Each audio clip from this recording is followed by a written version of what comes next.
Predictable.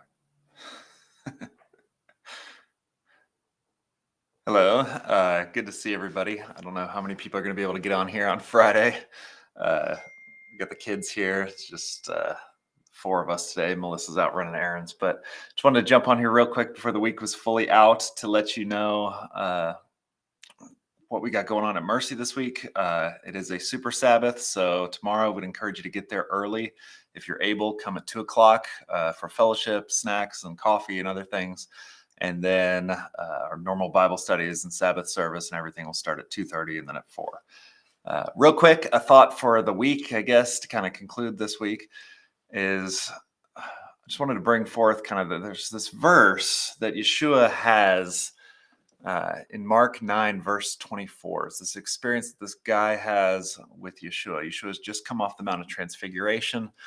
And there's this man who has a son who's sick. He's demon possessed. He's endangering his own life and everything else.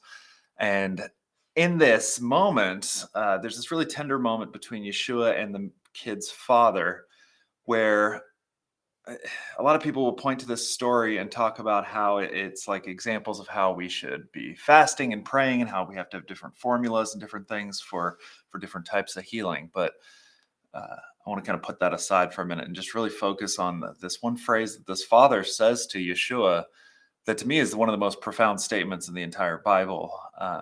In Mark 9, you get the whole story, but in verse 24, like I said, this man looks at Yeshua after the disciples had failed to produce the healing and the deliverance that the guy wanted. And he looks at Yeshua and he says, "I believe, but Lord, help my unbelief."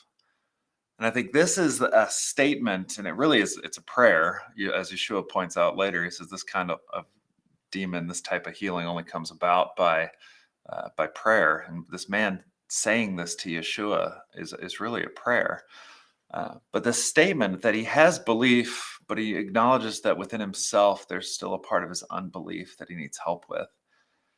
And Yeshua's help to him and his answer to that prayer comes by healing his son, by delivering his son. And that ultimately answers that prayer of helping the man's unbelief. It's something that I think we really can learn a lot from in our world today. Because I think oftentimes, especially those of us who are believers, we believe, but we still have a lot of unbelief. And it's limiting. It has consequences on our lives and especially on our faith and how we approach the Lord. Crazy thing about all this stuff, and then the part that really hits home for me, we've been dealing, and I know our community and other people have been dealing with sicknesses and illnesses, all sorts of conditions and things for the last several weeks, especially this time of year. It just seems to happen a lot. But the thing we know about our God is that our God is a creator. I mean, that's the first way he introduces himself, is he created the universe from nothing. Well, he created the universe from his word. He created the universe from himself. But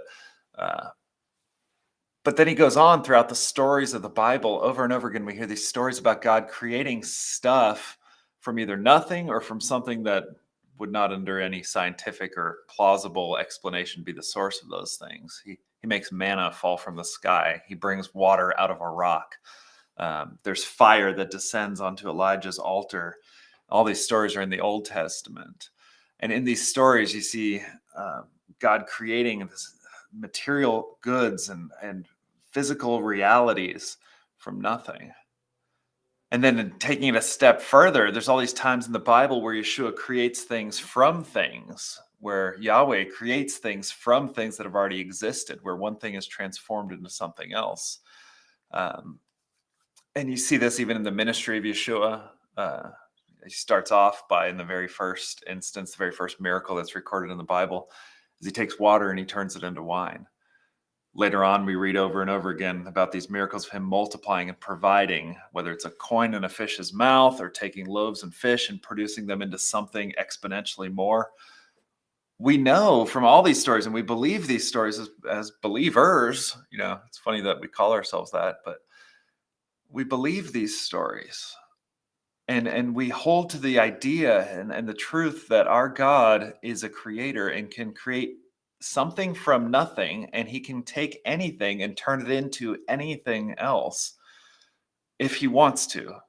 And that's really the only criteria, is that it's all subservient to his will. Um, but then I think as we apply that to ourselves, that's where oftentimes we fail to realize or to acknowledge the power of God. And if you think about it, like, what's the bigger miracle? We have no problem believing that he can create the universe from nothing. We have no problem creating or believing that he can create, you know, take 5 loaves and 2 fish and feed 5,000 and have baskets left over. We have no problem thinking that he can transform water into wine. We believe all of those things. We absolutely do. But then oftentimes when we apply that to our own lives, we think that somehow it would be harder or more difficult for him to heal us, or for him to change our bodies, or for him to change our circumstances. But what's the bigger miracle? In the grand scheme of things, we have no problem believing these astronomically miraculous things. But when it comes to ourselves and our circumstances and the friends and the relationships we have around us, we struggle with a lot of unbelief on much smaller miracles, really. We think God can do these amazing things and build a universe, but we don't think God can change our bodies. We don't fully believe that God wants and is able to change our minds and our relationships. And I think the irony of that, or the tragedy of it maybe, is that we believe and we know that God can make us.